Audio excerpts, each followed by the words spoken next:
Buenos días, tardes, noches, o sea la hora en la que vean o escuchen este video. Hace tiempo que no hacía esto y ya empezaba a olvidar cómo se sentía presentar estos videos. Bueno, dejando eso de lado, hoy les traemos la parte 11 de historias de terror, leyendas urbanas, creepypastas y un misterio al final del video. Espero que les guste y que nos apoyen con un like y su suscripción. Con eso dicho, comencemos con historias de terror. El café. Mi relato toma lugar a inicio de los años 70s. Mi mamá es la quinta de una familia de 6 hijos. Sin embargo, en el seno de esa familia nunca hubo amor o atenciones por parte de mi abuelo, ya que maltrataba a todos obligándonos a soportar sus vicios y su trato cruel. De tal manera que todos tenían que trabajar para poder sobrevivir e ir muy apenas a la escuela. Con el paso del tiempo todos crecieron y a pesar de las limitaciones pudieron aprender a trabajar y a ser agradecidos con la vida, siendo ya mayores el más grande de los hermanos, mi tío José. Era un hombre muy trabajador que había logrado entrar a una armadora de la General Motors. Su carácter amable y bromista le acarreó muchas amistades, pero también enemigos. Sucedió que cierto día una joven vecina del barrio donde vivía, Marcela Gómez, repentinamente desapareció. Al salir de su casa para ir a la escuela, esta no regresó, provocando la preocupación y la zozobra de sus padres y hermanos, que desesperados comenzaron a buscarla. Así llegaron a la casa de mi tío para preguntar si la habían visto. Él, lejos de inmutarse ante la preocupación de los familiares, bromeó diciendo algo que molestó a los hermanos de la joven. Él comentó que uno de mis tíos, el menor, se la había llevado y que después aparecería, que quizás terminarían siendo parientes. Esto por supuesto encendió los focos rojos de la ira en los muchachos, que se alejaron maldiciendo a mi tío por su impertinente comentario. Pasaron algunos días sin saber del paradero de la joven y un día, sin previo aviso, regresó a su casa, ante la sorpresa y el enojo de los familiares. Al principio la muchacha ni quiso decir nada, pero después mencionó que se había fugado con un primo, en un arranque de rebeldía. Pero antes de eso sus hermanos fueron con mi tío y lo amenazaron, le advirtieron que pagaría el agravio tanto él como mi tío, el más chico. Pasaron unas semanas y uno de los familiares de Marcela fallece en un accidente. En ese entonces Toluca no era tan grande como lo es ahora. Antes casi todos se conocían al ser una población relativamente pequeña. Mi tío José asiste al funeral del difunto a pesar de las advertencias y presentó sus respetos a la familia. Como era habitual en los funerales, se ofrecía café a los presentes. Pero como el rencor y el deseo de venganza aún estaba latente en los corazones de la familia de Marcela, estos idearon un plan macabro para acabar con la vida de mi tío. Le lavaron los pies al muerto y con esa agua prepararon una brujería y se la dieron de beber al tío en el café.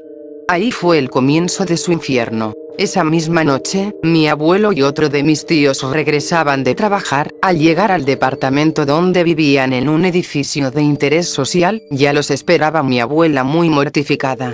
El tío José estaba muy mal, había regresado del funeral todo espantado y diciendo incoherencias acerca de un ser oscuro y alado que se interpuso en la entrada del zaguán para entrar al pasillo principal. Decía que había sido un ave negra con formas y rostro humano el que tapaba la entrada, de 2 metros y grandes alas en su espalda.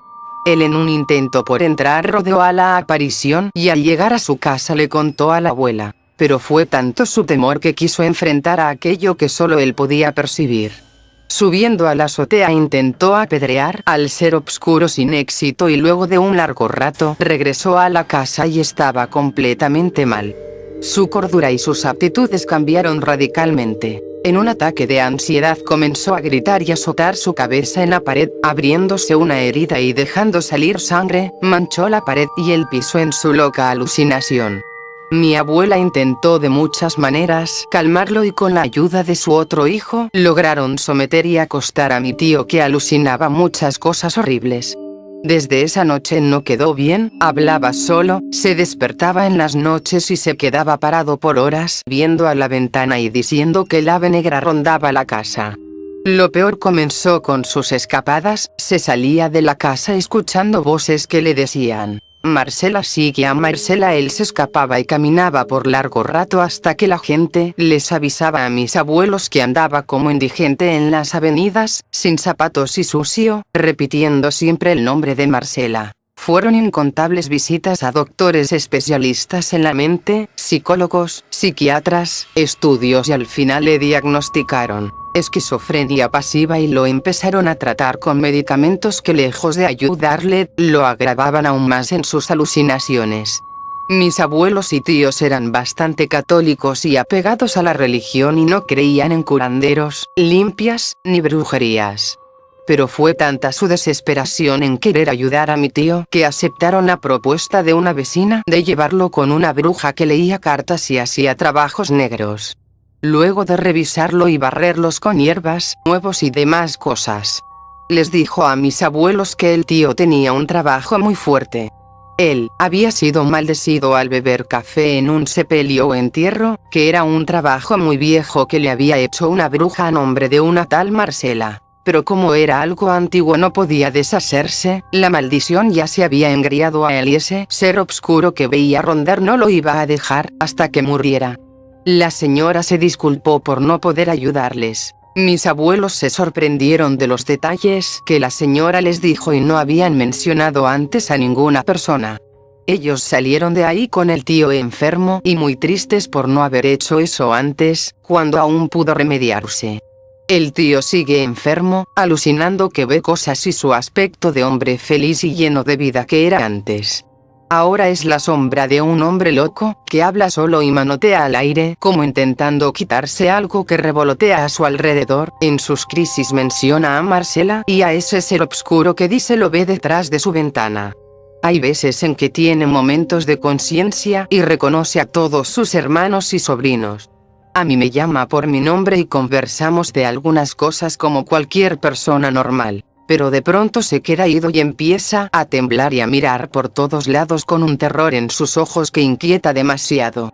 Siento mucha pena por él, porque no pudo ser auxiliado. Mi familia ha salido adelante gracias a su fe, pero el tío se quedó en un abismo de la mente que me da mucho pesar. A veces veo por él y le llevo cosas. Sobre lo que puede ver, lo creo. Ha habido veces en que puedo sentir esa negatividad que emana de él y hace que sucedan cosas en la casa, cosas de las que hemos sido testigos. Pero ese es motivo de otro relato.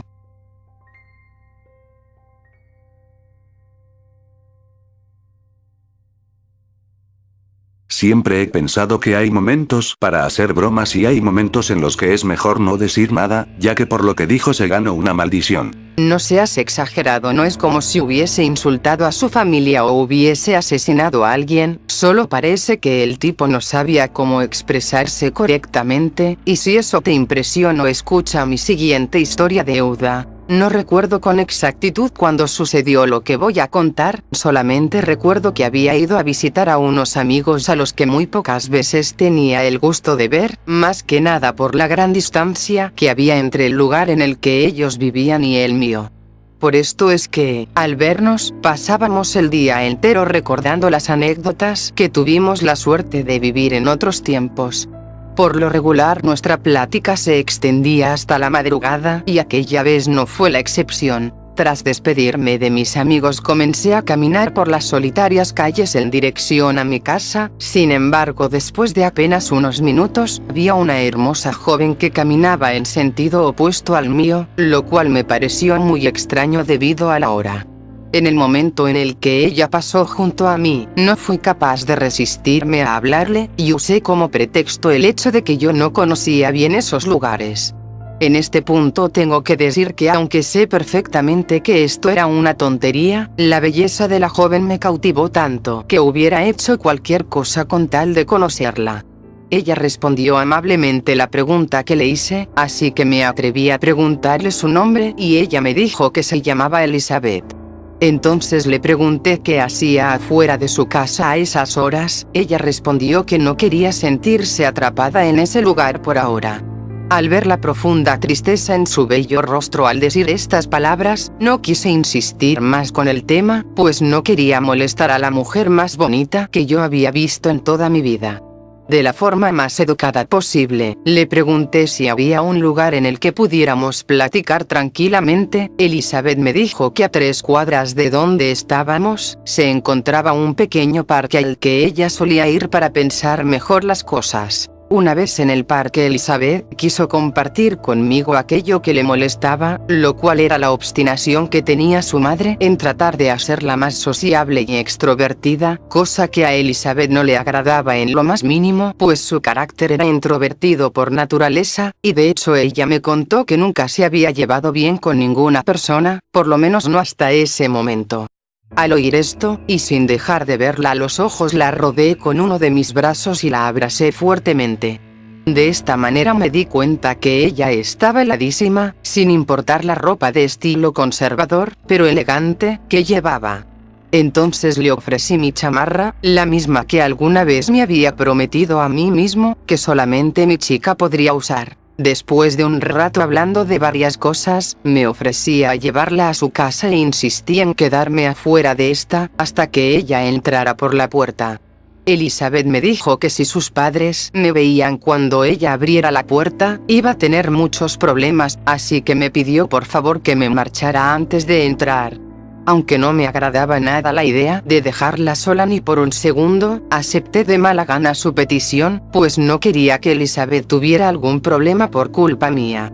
Antes de partir del lugar, Elizabeth me preguntó que si era posible volver a vernos. Yo le dije que podía ser cuando ella quisiera, mañana mismo si no tenía ningún inconveniente.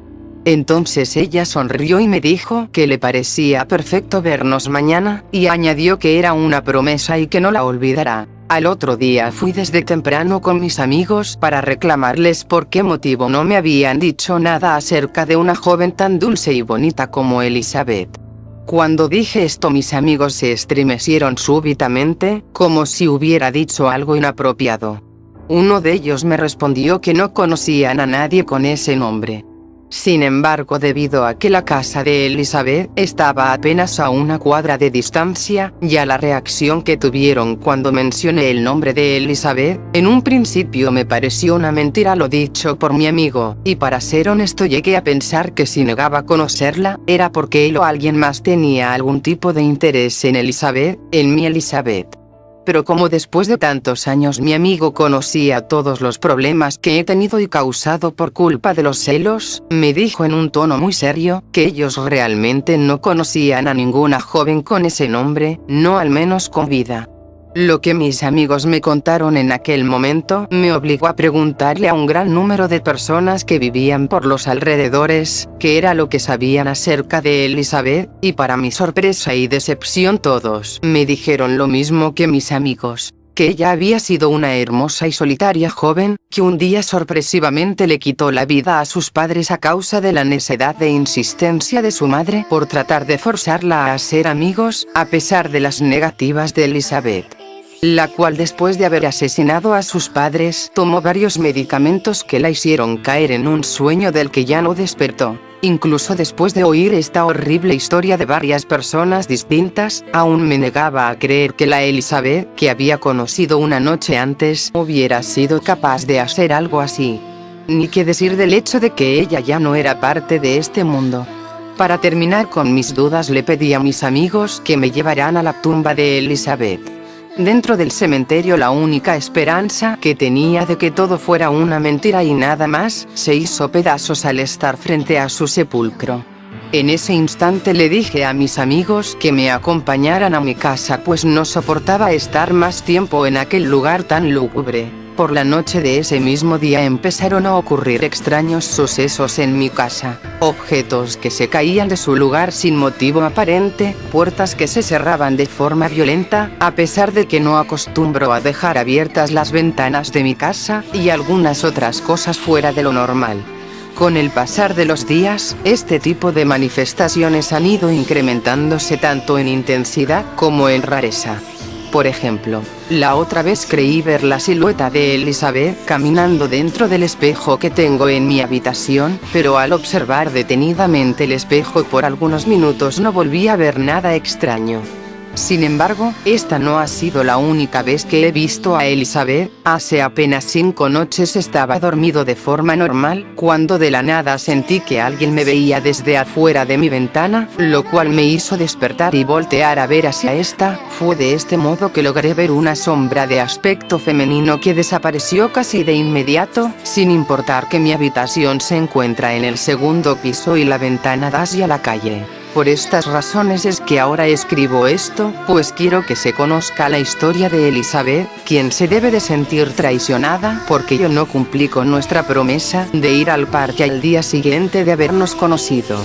Admito que en un principio tuve miedo de ir con ella, pero ahora he dejado de ser débil y he aceptado mi destino, así que no voy a tratar de escapar de ella. Al contrario, me he dado cuenta que la vida sin Elizabeth no tiene ningún sentido. Sé que ella no tarda en llegar, pues desde hace unos momentos la temperatura bajó repentinamente. Además me pareció escuchar unos pasos cerca de la puerta de la entrada, la cual se encuentra totalmente cerrada con llave. La espera ha terminado. Estas son las últimas palabras que escribo, pues estoy seguro que ella se encuentra ahora mismo a mis espaldas. Es momento que cumpla mi promesa. No sé por qué, pero el que cuenta la historia me recuerda a este tipo, y Elizabeth me recuerda a una rara mezcla de esta psicópata y esta tsundere. Al parecer pensamos lo mismo, Misaka. Ya es mi hora de seguir con el video. Aunque con esta jodida niebla apenas si puedo ver algo, sin embargo es hora de las leyendas urbanas. Sin luces por la carretera. Un hombre circula a altas horas de la madrugada por una carretera secundaria. De repente se da cuenta de que un vehículo de gran cilindrada conduce sin luces en su dirección. Para avisarle decide hacerle un juego de luces. Manuel regresaba de su pueblo a altas horas de la madrugada. Antes de llegar a la autopista, debía circular varios kilómetros por carreteras vecinales y comarcales que se encontraban en un estado lamentable. Además de carecer totalmente de iluminación, las curvas y lo irregular del asfaltado hacían que aventurarse en ellas de noche fuera jugarse la vida. Mucho más cuando llevaba casi un día sin dormir debido a que su visita al pueblo se debía al fallecimiento de un tío lejano, pero muy querido por la familia. Luchando contra el sueño y casi por casualidad, en uno de los pocos trazados en los que la carretera permitía que la luna iluminara la vía, divisó a lo lejos un todoterreno negro que circulaba con las luces apagadas en sentido contrario al suyo. Se consideró afortunado de no haber impactado frontalmente con él y pensando que era algún borracho que olvidó encenderlas, le hizo un juego de luces con los faros de larga distancia. El todoterreno prendió entonces sus luces de máxima intensidad. Era un modelo con unas potentes luces instaladas en la parte superior del vehículo como los utilizados en algunos safaris de África. Manuel casi se sale de la carretera al ser deslumbrado por tan potentes faros. Enfadado empezó a pitar y vociferar toda clase de insultos por la ventanilla. Lo que no esperaba es que el todoterreno, haciendo un derrape típico de películas de acción, cambiara el sentido de su marcha, comenzando a perseguir al coche de Manuel. Aterrorizado comenzó a acelerar con la intención de dejar atrás a su perseguidor. Pero este parecía más veloz y diestro al volante y aprovechaba la mayor cilindrada de su vehículo para empujar y golpear el coche del asustado conductor. Hasta que sucedió lo inevitable, Manuel perdió el control de su vehículo en una curva y tras dar 2 vueltas de campana acabó estrellándose contra un árbol. Al salir por la ventanilla del coche, pensó por un momento que había sido afortunado de sobrevivir al accidente. Pero su alegría pronto se vio interrumpida cuando al levantar la cabeza observó como 4 individuos bajaron del todoterreno con martillos en la mano. Al día siguiente la policía encontró el vehículo a varios metros de la calzada y el cuerpo de Manuel casi irreconocible, machacado a golpes de martillo durante varios minutos. En el informe policial se advirtió que una vez más una de las bandas más peligrosas de la zona había vuelto a matar en uno de los ritos de iniciación a sus nuevos miembros. Su modus operandi consistía en conducir sin luces por una carretera secundaria hasta que algún incauto trataba de advertirles haciéndoles un juego de luces. De este modo elegían a su víctima a la que obligaban a salir de la carretera o a accidentarse para que después el nuevo miembro de la banda le golpeara hasta la muerte. No estuvo mal, pero no fue nada del otro mundo, aunque deja una gran lección, que no hay que manejar por carreteras en plena noche, a menos que sea legal como en Estados Unidos que se puede portar armas. Creo que eso sería peor que el problema. Sin embargo hay que seguir con el video y la siguiente leyenda se titula Prometeo Sangriento. Y aunque ya nadie lo llama así, salvo Segadora, hubo un tiempo en el que fue conocido como Prometo. Pero eso fue antes, mucho antes, de estar encerrado en la sala del acero por toda la eternidad. En aquella época distante y olvidada, en la que aún era un hombre y caminaba entre sus iguales. Semidios, persona, monstruo, ahora era todas esas cosas, y ninguna. Su cuerpo seguía siendo el de un hombre fuerte, con la peculiaridad de las espinas metálicas que asomaban por algunas de sus articulaciones. Sin embargo, su cabeza apenas podía reconocerse humana. Carne y hueso se entremezclaban para formar una máscara aterradora, donde músculos y arterias palpitaban a la vista, como si hubiese recibido un baño de ácido. En su mano derecha portaba un hacha de doble hoja, y en la izquierda una espada pesada con parte de su filo dentado. Todo él estaba cubierto de sangre seca. Prometeo caminaba sobre el enrejado del suelo y, de pronto, sintió frío. Era la señal. Ella se acercaba de nuevo. Y, en efecto, como un espectro envuelto en su capa de sombras, la segadora emergió a través del suelo. El frío se intensificó, y Prometeo no pudo evitar que un escalofrío le recorriese toda la columna.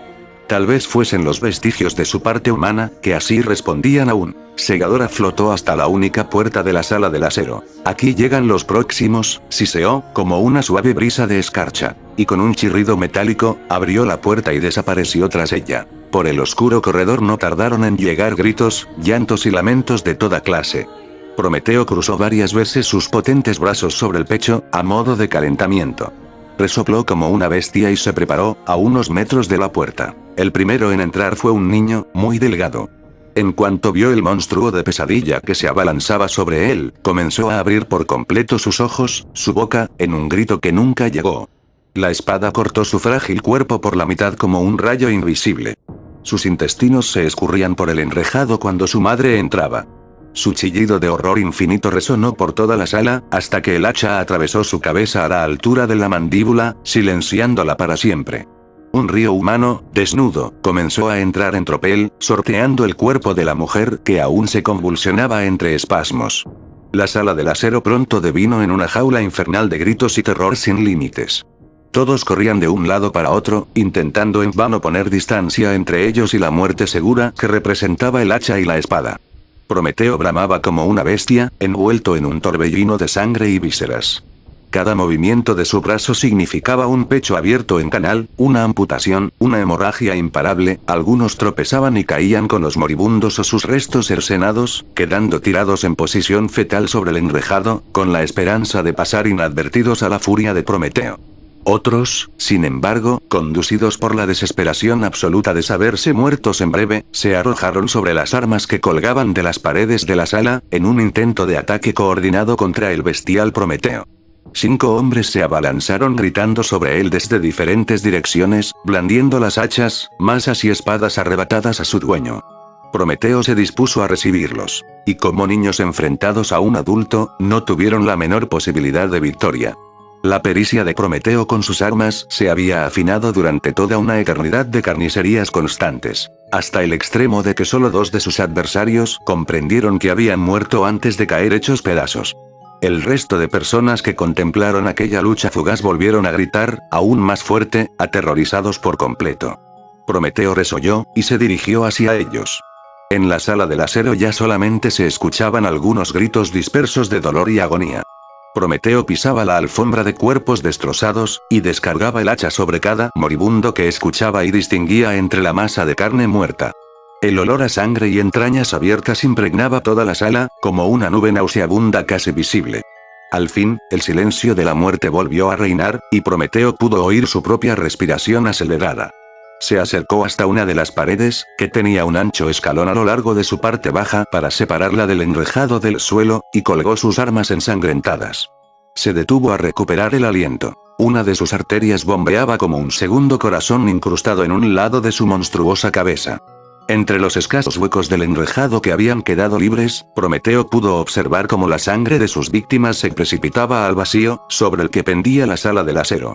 Y al fondo de ese abismo se mecían, turbulentas, las aguas rojas del mar de la resurrección. Para los habitantes de este mundo, la sala del acero y el mar de la resurrección constituían lugares míticos, extraídos de las leyendas que se transmiten de padres a hijos desde siempre. Y cuentan que el mar es rojo por la sangre de los muertos, y que en él se entremezclan todas las almas, y lo que del mundo han conocido. Y de aquí surgen las almas nuevas, que nunca lo son del todo, por tomar esencias de unas y otras, que a los cuerpos de los recién nacidos se unen, para vivir otra vez. Es por ello que, en determinadas ocasiones, las personas sienten una cercanía, una afinidad inexplicable a primera vista hacia un desconocido. Compartieron su destino en la sala del acero, en el mar de la resurrección, pero Prometeo no es infalible. A veces, algunos moribundos escapan, medio enterrados entre los cadáveres de sus compañeros, de los golpes finales, y caen al mar de la sangre sin haber muerto aún del todo. Por eso, estos elegidos del azar podrán, con los medios adecuados, recordar fragmentos de su vida anterior. Y creerán en la reencarnación. Prometeo, ya más relajado, caminó a lo largo del escalón de la pared, apartando con el pie algunos restos, hasta llegar a una de las esquinas. Tanteó entre unos remaches, hasta dar con el interruptor oculto que buscaba. Al pulsarlo, un zumbido mecánico se hizo audible, mientras el enrejado se abría lentamente hacia abajo en dos mitades. Los cuerpos, piernas y brazos seccionados, como dotados de una repentina semivida, comenzaron a rodar sobre sí mismos, precipitándose hacia la parte media de la sala en una avalancha de carne fresca y reconocible, y de ahí al vacío. Prometeo andaba de un lado para otro, con las manos a la espalda, meditabundo. Esperando. Chasqueaba las mandíbulas, como si estuviese royendo un pensamiento especialmente duro. Se quedó mirando su extensa colección de armas sujetas en sus soportes alineados, por todas las paredes. Todas del rojo oscuro de la sangre seca. De pronto, el aire comenzó a enfriarse. Lo sintió en la piel, en los huesos, como un viento helado llegado de las nieves perpetuas. Se estremeció. Ella volvía de nuevo. Envuelta en su espectral manto negro, Segadora atravesó la pared frente a Prometeo. No dejaba de ser una visión escalofriante, por más que la contemplase millones de veces. Esa sonrisa cruel, en su blanco rostro de hueso. ¿Listo, Prometeo? Aquí te traigo más. No, espera. Segadora se giró bruscamente hacia él. La sorpresa ardía en las llamas de rubí de sus cuencas sin fondo. ¿Qué? ¿Qué ocurre?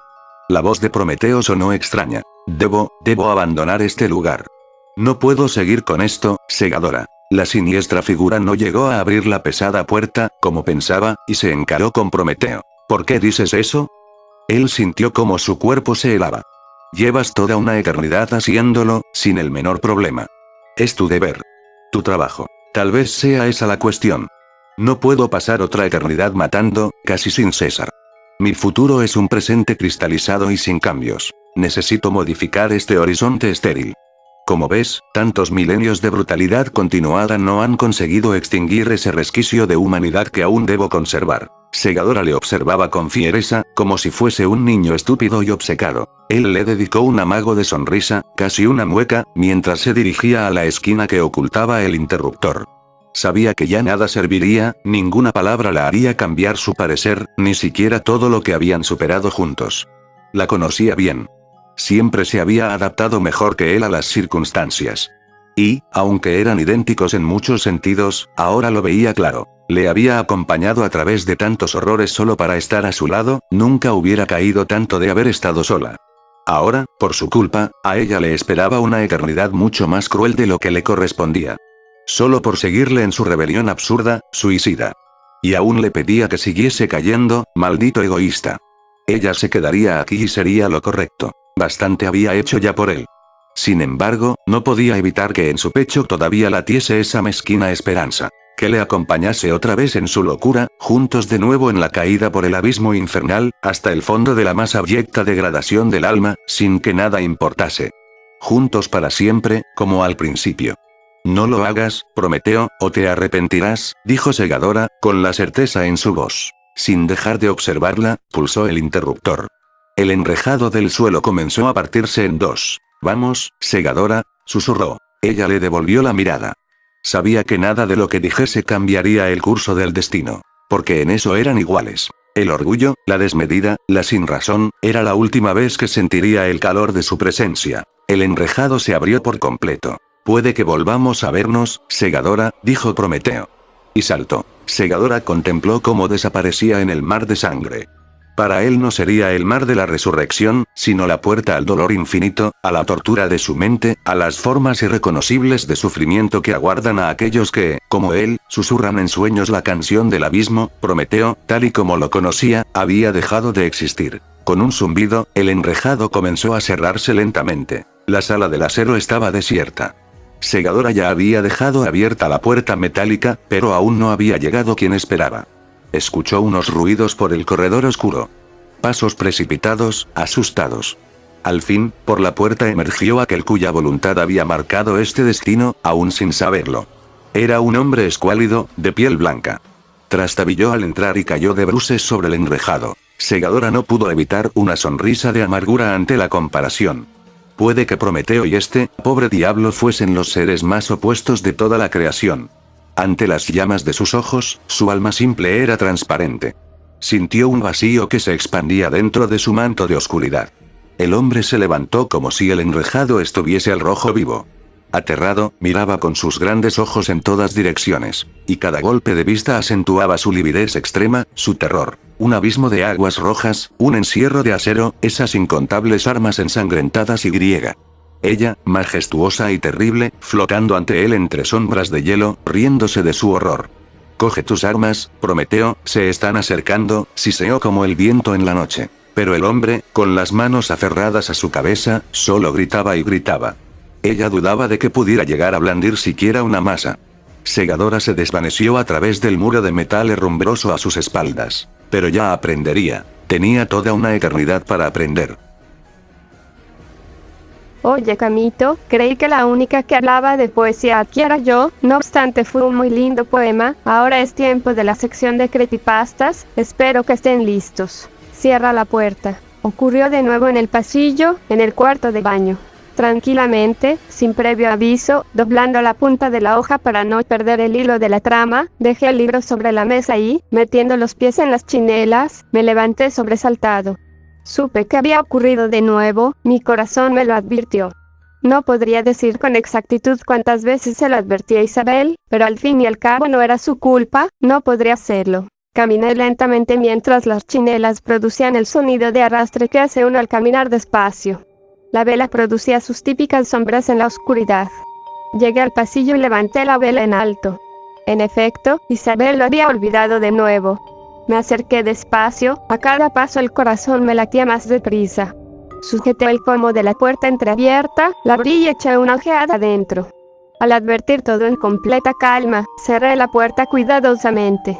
Volví casi corriendo en busca del libro y me encerré en la pieza junto a Isabel, quien ahora se me encontraba entre las frazadas. «¿Volviste a hacerlo de nuevo?», le dije. «Oh, perdóname. No me di cuenta. Está bien.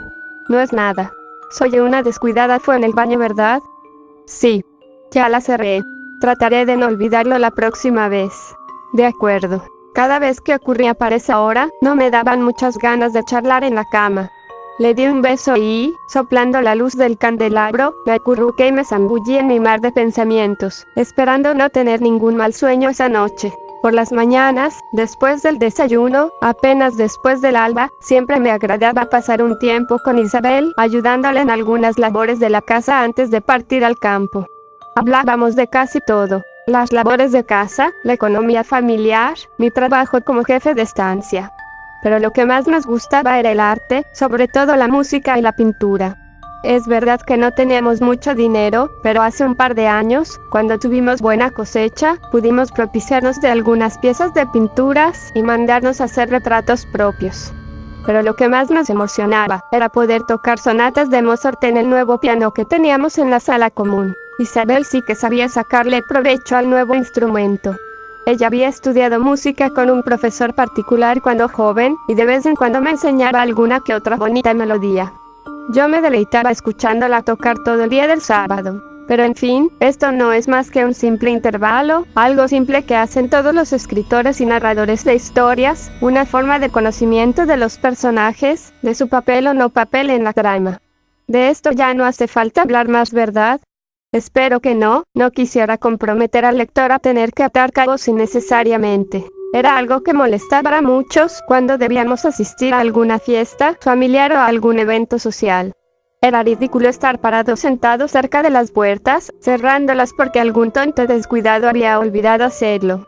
O incluso, estando con ellos en casi un completo silencio, y de repente tener la necesidad de levantar con rapidez para cerrarla, teniendo que soportar las miradas extrañadas de los demás. A veces hacían bromas, a veces preguntaban con sinceridad, pero ya estaban tan acostumbrados que no le prestaban mayor atención, ya aburridos del tema, y yo me iba liberando de sus miradas, de esas miradas que no comprendían. Muchas veces traté de explicar mi malestar, mi ansiedad, mi terror a ver una puerta apenas abierta. Pero nadie podía siquiera comprenderlo, les parecía completamente ridículo. Isabel estaba preocupada por mí, por mi bienestar, y si hubiese podido, me hubiese traído alguno doctor particular a casa. Pero no teníamos dinero y yo no quería saber más nada del tema, simplemente no quería saber de psicólogos ni el porqué de mi mal, al fin y al cabo podría vivir con ello. Vivir en el campo no fue coincidencia. Es fácil entender que en la ciudad, con tanto bullicio, era imposible poder tener una vida tranquila. Tal vez pude haber sido comerciante, tal vez pude haber tenido un estatus más alto en cuanto a dinero se refiere, pero esas son historias imposibles. La sola idea de no escuchar que la puerta se cerró totalmente, me pone los nervios de punta. Muchas veces pensé en quitarlas de la casa, sacarlas de sus marcos y quemarlas en la chimenea. Pero no lo hice jamás, por el simple hecho de que considero que es mejor estar acostumbrado y aprender a convivir con el miedo, que estar desprevenido y que aparezca con mayor fuerza de sobresalto. Tal vez sea un error, pero temo correr el riesgo. Pero hay una cosa que tienes que entender. No me molestaban las puertas, no me molestaba que las abrieran, me molestaba que quedaran abiertas, que dejaran entrever un cuarto silencioso, oscuro, unas tinieblas que incitaban a la inquietud, al malestar. No podría recordarlo, pero estoy seguro de que esto me sucedía desde mis tiernos años de infancia. ¿Hasta dónde puedo recordar? Me sucedía desde aquellos años que vivía con mi estricta tía Matilde. Recuerdo cómo me llamaba la atención por esto, siempre decía, ¿podrías dejar esas puertas en paz? Estoy cansada de escuchar esos golpes a cada rato. Yo no tenía mucho apego a mi tía, pero esos retos evitaron que olvidara hasta dónde se extendía mi problema. Tal vez lo tengo desde nacimiento. Por supuesto, en aquellos años era algo incomprensible para mí. Pero poco a poco me di cuenta de que no era algo normal, de que tenía un problema grave. Cuando mi tía murió ya vieja, y yo ya estando casado, se desvaneció el único contacto familiar conocido que tenía. Estaba completamente solo. Claro, es fácil entender ahora que aquellas miradas raras en las fiestas familiares no eran más que propias de la familia de Isabel. Pero volviendo a mi juventud. Al morir mi tía Matilde, comencé a preguntarme con más seriedad sobre quiénes eran mis antepasados. No conocía a mis padres, ni a mis abuelos, ni a pariente conocido. Jamás en todos estos años le pregunté a mi tía sobre estos datos. Yo supongo que tenía sus razones, creo que era una persona solitaria y no se llevó jamás con nadie. Lo único que pude saber fue que viví con mis padres unos 3 años, y luego nada. El tiempo pasó, pero mis problemas jamás me abandonaron. Por las noches tenía pesadillas que eran incluso tontas, porque parecían cosas de niños. Soñaba que me encontraba en un callejón largo y estrecho, completamente oscuro. Caminaba lentamente por esas tinieblas, abarrotadas de neblina, de sombras extrañas. Cuando de repente, a lo lejos, encontraba la puerta de salida, y detrás, parecía ver luz. Al ver la luz, comenzaba a correr, desesperado por salir de ese lugar. Pero poco a poco empezaba a escuchar chillidos, susurros extraños, el sonido de vidrio quebrándose contra la pared, y un grito muy agudo que provenía de lo más profundo de esos abismos infernales, porque ahora no había luz, la luz se convertía en oscuridad, y la sensación de escapatoria se convertía en terror. Entonces yo paraba de correr y comenzaba a temer. Y lo único lógico que podía atinar a hacer, era acercarme y cerrar la puerta para no oír más de esos sonidos horribles. En ese momento, todo se calmaba y podía seguir soñando, sabiendo que la puerta por fin estaba cerrada. Muchas veces intenté reunir valor para entrar en el cuarto, pero ese valor no tardaba en convertirse en miedo que me perseguía a cada instante y en cada rincón de mi cuerpo. Cuando decidí contarle esto a Isabel, ella intentó sacarle algún sentido que me parecía ridículo. Ella sugería que yo de niño les temía monstruoso, tenía miedo a la oscuridad. Pero eso no explicaba por qué ningún otro chico, de los tanto que hay, que le temen a monstruoso a la oscuridad, no tuvieron problemas de adultos. Ella solo decía que yo podría ser un caso especial. Claro que yo le dije que podía tener razón, no quería preocuparla más con esto. Pero yo no estaba seguro tampoco si quería conocer más allá de estas pesadillas. Comencé a preguntarme por mis padres. ¿Qué pasó con ellos? ¿Dónde estaban? ¿Me abandonaron? Cada interrogante venía acompañada de otra. Entonces decidí que lo mejor era buscar entre las pertenencias de mi tía para ver qué podría encontrar. Encontré papeles viejos, alguna que otra joya, recuerdos de juventud y varias cartas, muchas cartas de hecho. Leí estas cartas con la esperanza de encontrar alguna referencia, algo. Matilde era tía parte de madre, tal vez podrían haberse escrito debido a que vivían a la distancia. Una carta que encontré poseía información sobre el nombre de mi madre, Mercedes Campos. En el ayuntamiento encontré mejor referencia. Había estado casada y había tenido un hijo a los 16 años. Pero también me enteré de la triste noticia de su defunción. Fue aquí cuando me enteré de todo. Fue aquí cuando rompí la regla de no querer saber nada al respecto. Pero mi problema había llegado demasiado lejos y necesitaba excavar el pasado. Resulta ser que mis monstruos son reales. Pero muchas veces los monstruos se disfrazan de personas que hacen mal sin saber por qué o con qué propósito, simplemente actúan. Jamás revelaré aquí el porqué de mi mal, es demasiado delicado para hacerlo viral. Pero supongo que tú te haces alguna idea al respecto. Pero yo seguiré por Isabel y por mí, para tratar de volver a empezar y dejar de mirar para atrás y ver hacia adelante. Si quieres saber qué fue de mi mal, pues todavía sigue estando latente. Pero cada vez que cierro la puerta, lo hago sin miedo y con suma tranquilidad, pues sé que los monstruos ya no se encuentran más entre nosotros. Sí, muy lindo y todo, pero es como escuchar un cuento de Edgar Allan Poe. No obstante, fue muy entretenido. Quiero escuchar la siguiente. Vaya persona tan extraña que eres. Sin embargo, te complaceré con mi siguiente creepypasta. El juego del diablo en internet. Hola, quien esté leyendo esto espero que sea alguien que me crea sobre algo que me pasó hace meses, algo escalofriante que cada vez que me acuerdo tengo unas tremendas ganas de darme un tiro en la cabeza porque de ninguna manera lo puedo olvidar. Todo sucedió un día que el frío amenazaba fuerte, así que la gente se quedaba en sus casas. Recuerdo que ese día no iban a haber clases en la secundaria porque iba a ser una junta de maestros. Como siempre aproveché para entrar en la red y revisar mi Facebook, sin embargo me di cuenta que había recibido un mensaje de un usuario llamado el 666. Aunque su nombre era algo raro, no me asusté ya que mucha gente se ponía esos nombres para que le tuviesen miedo a ser conocido. Abrí el mensaje. Era un link de una página, no les puedo decir cuál es la página, debido a que después de mostrársela a las autoridades la cancelaron y borraron todo rastro de ella.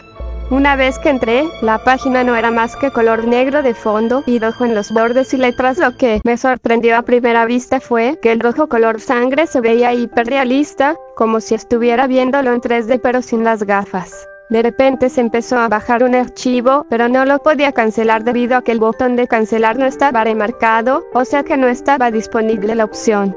Me asusté un poco y se me hacía muy raro, debido a que tenía la opción de antes de descargar un archivo revisarlo primero. Encontré este archivo en descargas y decidí probarlo. La pantalla se puso de color negro y se estuvo así unos 3 minutos. No podía esperar más y cuando estaba a punto de apagar la computadora se puso una especie de juego llamado El Juego del Diablo. La portada de inicio era algo aterradora. Parecía un tipo de don pero un poco más despiadado. Se veía gente descuartizada y lo peor era la música de fondo. Era un piano tocando una melodía muy triste, pero no parecía que lo estaban tocando sino golpeando. Oprimí Enter para comenzar. Me pedía mi nombre así que le puse Enter de nuevo y me salió un pequeño mensaje que decía: Bienvenido al juego del diablo. Prepárate para saber cómo será tu visión del infierno. Luego venía una pregunta con 2 opciones a elegir. 1. ¿Serías capaz de matar a una persona joven? A. Sí, por supuesto. B. No, soy un cobarde. Decidí poner la primera. No me importó, pues creí que era un juego. Entonces apareció un mini video. Le di play y el video se trataba de un niño tirado en el suelo de un sótano en un charco de sangre. No se podía mover, pues parecía que le habían roto las piernas para evitar que escapara. Una sombra comenzó a acercarse y empezó a darle de martillazos al niño. Lo único que se oía del niño es que estaba llorando y gritando, mientras que el del martillo lo silenciaba a golpes. Lo más cruel es que el que estaba filmando se estaba riendo a carcajadas. Por último se ve una toma del niño diciendo entre susurros: Tú me hiciste esto y el video termina. Me asusté mucho y estaba a punto de apagar la computadora pero salió otro mensaje diciendo: ¿Te vas tan pronto? Quédate un poco más, a menos que quieras que tus padres sean los siguientes. Cuando leí esto me quedé muy frío, además apareció una foto de mis padres, así que decidí seguir jugando. Ya no se me hace un juego, sino algo real, como si alguien hubiera diseñado este juego para mí. El siguiente mensaje decía que cada vez que cometía un error, la foto de mis padres se iría desvaneciendo hasta no quedar nada. Eso significaba que mis padres estarían muertos. La siguiente pregunta era: 2. ¿Serías capaz de matar a un adulto? Las opciones eran las mismas. Por supuesto no. Quería poner la opción no, pero cuando estaba a punto de darle clic, apareció una vez más la foto de mis padres desvaneciéndose poco a poco. Me asusté y una vez más decidí poner por supuesto. El video esta vez se trataba de un hombre atado a una silla con un solo ojo, como si le hubieran sacado el otro. Estaba diciendo: ¿dónde está mi hijo, cerdos malagradecidos? A lo cual los hombres respondían: está muerto como tú lo estarás. Parecía que era padre del niño del video anterior. Le empezaron a dar de golpes hasta que uno sacó una motosierra cortándole un brazo al hombre. La pantalla se batió de sangre y ya no lograba ver nada. El camarógrafo la limpió con la mano, revelando al hombre con la boca destrozada, los pocos dientes que le quedaban colgando y la mandíbula inferior colgando. Uno le dijo: eso es para que te calles. El video termina. Yo me encontraba inmóvil, vomitando sobre el suelo y teclado de la computadora. Entonces aparece la última pregunta. 3. ¿Serías capaz de matar a una mujer? Como no quería ver morir a mis padres, le puse que sí. El video trataba de una mujer sin piernas arrastrándose, diciendo entre lloriqueos: ¿dónde está mi hijo?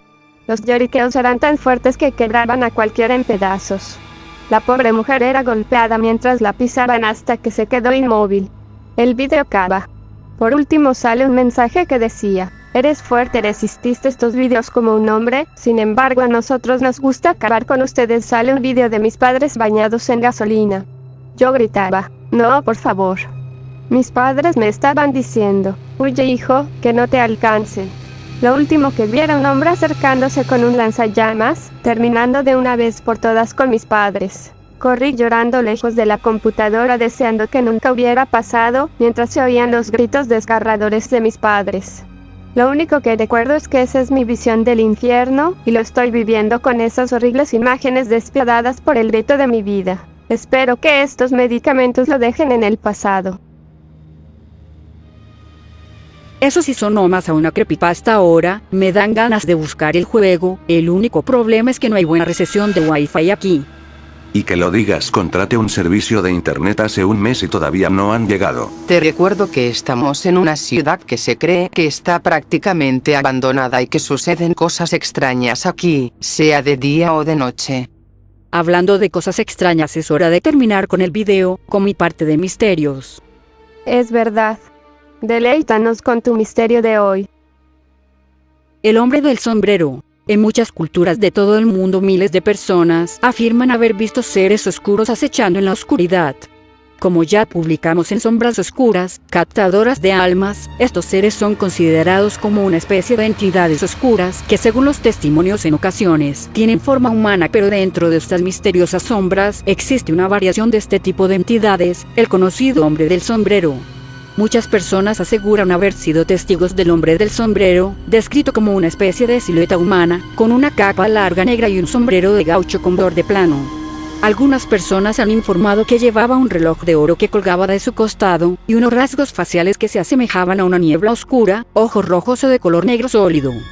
Al parecer, el hombre del sombrero se alimentan de la energía de nuestros miedos, que incluso han llevado a la muerte a algunas de sus víctimas. Se desconoce su origen, pero la realidad es que incluso los psíquicos no quieren hablar de esta figura terrorífica, que algunos expertos han descrito como el Masle en estado puro. ¿Realmente qué es el hombre del sombrero? ¿Una aparición fantasmal, un demonio, algún tipo de ser interdimensional, un ser extraterrestre, o el mismísimo Satanás? La aparición del hombre del sombrero. Como hemos comentado anteriormente, son muchas las personas que afirman haber tenido un encuentro con el hombre del sombrero, aunque otras muchas nunca se han atrevido a compartir con nadie la terrible experiencia. Lo que se desconoce es que el célebre director y maestro del terror Wes Craven se inspiró en esta extraña entidad para crear a su personaje más mítico, Freddy Krueger. Kraven habló acerca de una experiencia que tuvo cuando era un niño, en el que vio por la ventana de su casa a un hombre de aspecto aterrador caminando por la calle con un sombrero de borde plano. Al parecer la extraña presencia tenía un rostro aterrador difícil de describir, y cuando miró directamente al joven Kraven, sintió un miedo que nunca había experimentado. Curiosamente, la experiencia de Kraven coincide a la perfección con la de miles de personas en todo el mundo, quienes después de ver a la persona sombría dicen sentir una sensación de miedo o pánico, como si se sintieran profundamente amenazados. Mientras que las apariciones fantasmales no parecen conscientes de la presencia de la vida, parece que el hombre del sombrero sí que lo hace. Los testigos afirman que, a pesar de no ver su rostro, tienen la sensación de que el hombre del sombrero les está mirando fijamente en un punto en concreto, a la derecha de ellos. Un encuentro con el hombre del sombrero. Rebecca tenía 6 años de edad en 1978 cuando fue testigo de un evento aterrador que cambió su vida para siempre. Cuando yo era niña vi lo que ahora sé que se llama el hombre del sombrero, explica Rebecca.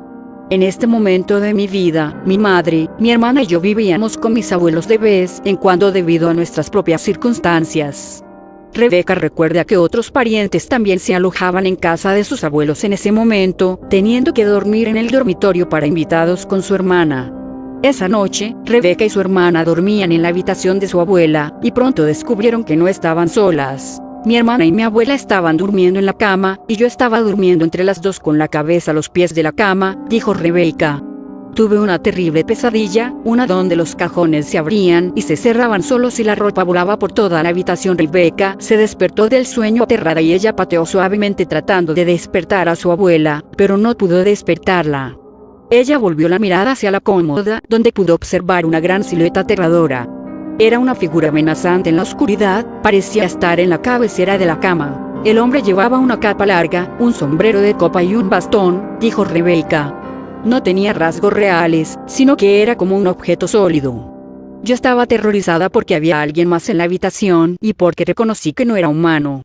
Rebecca y el hombre del sombrero se miraron el uno al otro durante minutos, cuando la aterradora silueta levantó su brazo y le señaló. Recuerdo perfectamente que me dijo: esta es tu última oportunidad. A día de hoy me cuesta describir ese sonido, pero la voz parecía plana, sin sonido residual, como si solo lo pudiera escuchar yo. Después de que el hombre del sombrero dijo esas 5 palabras crípticas, bajó su brazo y desapareció. Rebecca explicó a su madre lo que le había pasado, y esta le cambió la cara. Entonces la madre le explicó a Rebecca que su tía había tenido más de un encuentro con el hombre del sombrero, extrañamente similar a la suya. A día de hoy Rebecca no sabe por qué el hombre del sombrero le dijo esas palabras y tampoco quién era, pero lo que tiene claro es el terror que sintió. ¿Cuál es el origen de tal perversa manifestación? Aunque se desconoce el verdadero origen del hombre del sombrero, parece que el único propósito de esta entidad en las personas que visita es incomodarlas y aterrarlas.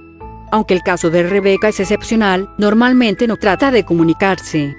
Pero la verdad es que solo su presencia es suficiente para hacer que alguien se sienta amenazado. La aparición fantasmal, demonio, o sea lo que sea, por lo general desaparece después de unos momentos.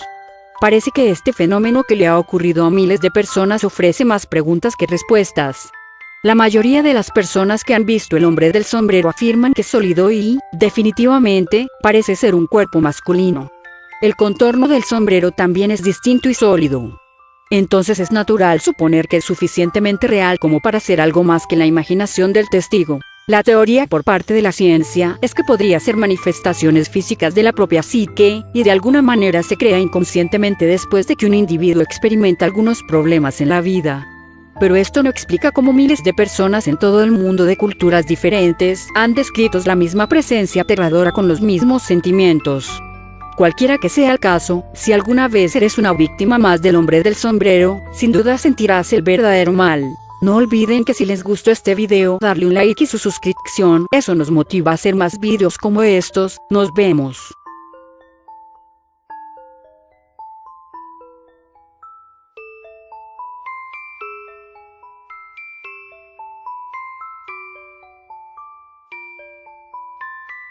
En primera me gustaría agradecer a los demás de 666 suscriptores que han apoyado este canal. Perdón por mi falta de actividad, y habrán notado que este video dura más de 1 hora y renderizar este video me tarda cerca de 8 horas. No quiero dar excusas, pero sean un poco más comprensibles. 3. Para conmemorar este video les traigo una creepypasta. Bienvenidos al 666. Este es un espacio reservado para historias de terror que deberán ser escuchadas en la oscuridad y con audífonos para que puedan ser apreciadas mejor. Culpa del sobreviviente. Hola. Mi nombre es Gillian y soy una superviviente. Hago esta tarea para mi grupo de apoyo sobre culpa del sobreviviente. Nos reunimos cada semana para procesar nuestros sentimientos y ofrecernos apoyo mutuo. Cuando empecé a asistir había unos pocos miembros, pero ahora ya superamos la veintena. El grupo está encabezado por Ernesto. Es esa clase de hombre amable en el que puedes buscar apoyo. Apenas puedo creer que no cuente con entrenamiento formal. Esta semana Ernesto nos pidió que escribiéramos una carta explicando por qué tenemos la culpa del superviviente. Nos dijo que no teníamos que compartirla, pero que era primordial entender de dónde viene nuestro dolor. Así que lo intentaré. Tengo culpa del superviviente porque soy víctima de un carcelero. No, no es por eso. Maldición, se supone que no puedo decir que soy una víctima. Ernesto nos dijo que somos supervivientes. Que sobrevivimos por algún motivo. Ninguno puede victimizarse a sí mismo. Pero a veces no me siento como una superviviente. Siento que quizá debía haber sido yo la que murió. Quizá no merezco estar aquí. Y esa es la verdad, siento culpa porque no creo que mi vida valga tanto como valía la de Carla. Llegué a conocer muy bien a Carla. Pasamos bastante tiempo formando una relación. Estábamos firmemente presas a un candado en el suelo, con las manos y los pies atados con fuerza una frente a la otra. Nos encerraron en una jaula con forma de U. Ninguna de las dos tenía ropa. Cuando llegué al ático del carcelero estaba ilesa, pero Carla se veía seriamente herida. Había estado allí por meses. Tenía moretones por todo el cuerpo. Le habían arrancado una porción de cabello. Estaba perdiendo sus dientes. Ese primer día me sentí asustada y desorientada. Ella me tranquilizó. Me dijo qué esperar. Me dijo quién era el carcelero y su forma de operar. Su voz era tan afable. Aún puedo escucharla, su voz y su llanto. Te pedirá que hagas algo. Empezará con algo sencillo. Será doloroso, ya sea para ti o para mí. Pero tienes que hacerlo. Si lo haces, recibiremos alimentos. Si no lo haces, nos matará de hambre. Traté de comprender lo que me decía, pero nada tenía sentido. Ella suspiró. Esta es la única vez que voy a decirlo. Discúlpame por todo lo que te haré. Y mantuvo su promesa. Nunca jamás me volvió a pedir disculpas. Carla me dijo que tenía 3 hijos. El mayor se graduaría de la secundaria muy pronto. Ella tenía una familia, una vida. Yo solo era una adolescente en la universidad. Ni siquiera tenía un novio que me echara de menos. Pero eso no importaba. Cuando llegaba el momento de cumplir su voluntad, todo lo que fuimos en el pasado perdía importancia. Siempre vestía un pasamontañas. Era naranja brillante. Jamás hablaba. Solo llevaba una serie de tarjetas con instrucciones. Era paciente. Enfermizamente paciente. Supuse que tendría unos 40 años por su estatura y porte. Sin lugar a dudas era un hombre blanco. Pero más allá de eso no sabía nada. La primera orden fue vomitar sobre Carla. Esto fue 24 horas después que me secuestró. Estaba hambrienta y cansada. Le dije que no entendía. Él simplemente sacudió la tarjeta de forma agresiva. En voz baja, Carla me dijo que simplemente lo hiciera. Si lo hacía, él nos alimentaría. Pude distinguir en la mirada de Carla que esto no era lo peor de todo. Traté de vomitar, pero sin mis manos fui incapaz de lograrlo. Estaba llorando e implorándole que nos dejara ir. Tras 10 minutos de espera rompió la tarjeta y la arrojó sobre nosotros. Fue entonces que Carla se lanzó sobre mí. No sabía cómo pudo tirar de esas cadenas tan apretadas. Cayó sobre mí y me clavó los dientes en el hombro. Yo grité y traté de sacármela de encima. Su mandíbula se encajó más profundo y con un empuje violento me arrancó un trozo de carne. La sangre empezó a brotar. El shock hizo que me desmayara. Desperté poco tiempo después. Carla seguía tranquilamente sentada frente a mí. Cuando la vi traté de alejarme lo más que pude. Las cadenas me ciñeron las muñecas. Ella sacudió la cabeza con tristeza. Debes hacer lo que él diga. ¿Por qué demonios hiciste eso? ¿Por qué fallaste? Si no te lastimo, no habría conseguido alimento. Pero ahora yo estoy satisfecha y tú tienes hambre. Traté de ver mi hombro. La piel estaba desgarrada. Podía ver su dentadura contorneada sobre mi carne. El dolor irradiaba hacia todo el cuerpo. Carla se limitó a sacudir la cabeza y a mirar al suelo. El carcelero abrió la puerta de nuestra celda e ingresó. Tiempo después supe que nos encontrábamos en un ático, y que la casa pertenecía a un anciano que el carcelero había asesinado meses antes. Creo que nadie extraña a los ancianos. La casa estaba en el medio de la nada, a kilómetros de la siguiente propiedad. Me estremecí cuando vi al carcelero sentarse cerca de nosotras. Llevaba el mismo pasamontañas. Levantó una tarjeta para Carla. Decía: trágate su saliva. Ella me gritó: escúpeme en la boca. Yo ni siquiera sé si puedo. Carla agitó sus cadenas.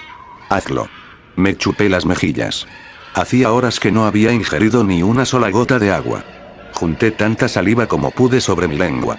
Ella abrió la boca lo más grande que pudo y escupí en sus labios. Se relamió como si fuera vino. Mi estómago vacío se revolvió. Ella actuaba como si esto fuera nada. El carcelero no mostró señal alguna de aprobación o desaprobación. Simplemente levantó la siguiente tarjeta para mí. Rómpete una mano. ¿Qué? No me había dado cuenta de lo ruidosa que podía ser mi voz con la boca reseca. Solo hazlo, me dijo Carla. En verdad, no quiero saborear tu sangre una vez más. Me quedé mirando a mi mano, tal como lo hago en este momento. Los huesos jamás sanaron de la forma correcta. Tiene la apariencia de un saco de huesos unidos por la piel. A duras penas puedo usar mi otra mano. Me da tanta vergüenza. Cada vez que veo los dedos maltratados recuerdo las cadenas aplastándolos una y otra vez. Los crujidos y los espasmos de dolor aún hacen eco en mi memoria. Pero Carla apenas se inmutó. Había visto cosas mucho peores. Estaba llorando, tanto por el dolor como por la situación. El carcelero no emitió ningún sonido. Simplemente bajó la tarjeta. Había hecho lo que él quería. Nos dejó un instante y regresó con 2 cenas de microondas. Carla y yo nos embarramos el rostro, lamiendo el plástico hasta dejarlo limpio. El carcelero nos observaba. Quizá disfrutaba de la desesperación de nuestro banquete. O quizá era ambivalente. No podíamos ver nada tras ese pasamontañas de color naranja. Después que terminamos, el carcelero se fue y empecé a tramar un plan. Lo bueno de romperme la mano fue que pude deslizarla entre las cadenas. Carla me observó en silencio mientras sacaba la mano. Sus ojos me decían que tuviera cuidado. La ignoré. No había forma de que volviera a pasar por eso otra vez. Usé mis dedos rotos para sentir el suelo. Quizá allí había algo que podía usar para liberarme. Carla sacudió la cabeza con tristeza. Es inútil, dijo sin mirarme. Pasé horas barriendo el suelo de madera con la mano. Nada. No había nada en ese suelo astillado, ni siquiera un clavo oxidado. Lloré en silencio mientras me estiraba lo más que podía. En algún momento de la noche, cuando Carla se quedó dormida, encontré algo. Era una cría de rata. Sin pensar la tomé. El crujido de mis huesos rotos era repugnante. Pero pude sostenerla. Chilló y trató de huir, pero usé todas mis fuerzas para mantenerla entre mi mano. No estaba segura de cómo una cría de rata podría ayudarme a escapar. Vi sus profundos ojos negros aterrorizados. La sentí retorcerse. Y fue entonces que se me ocurrió. Si no podía forzar la cerradura con un clavo viejo, Carla estaba profundamente dormida. Cerré los ojos. Eso no iba a ser nada bonito. Aún puedo sentir el sabor de la sangre y la piel que experimenté mientras desgarraba la rata con los dientes. Chilló.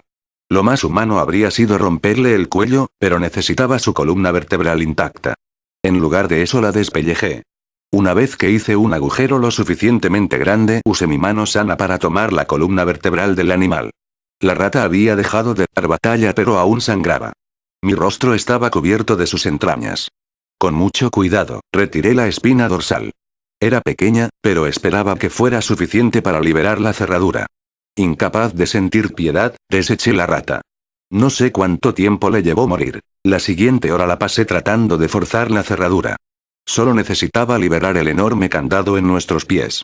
Era una cerradura bastante vieja, así que tuve cuidado de no romper el hueso. Babeaba mientras trabajaba. La libertad estaba tan cerca. No estoy segura del tiempo que me tomó retirar el candado, pero cuando sonó ese pequeño clic grité victoriosa. Desperté a Carla. Ya no me importaba. Me quité las ataduras de los pies y luché con las cadenas alrededor de mi mano. Carla empezó a entrar en pánico. No. Detente. Maldita sea. Pero ya era libre. Me puse de pie, temblorosa. Hacía días que no me apoyaba sobre mis pies.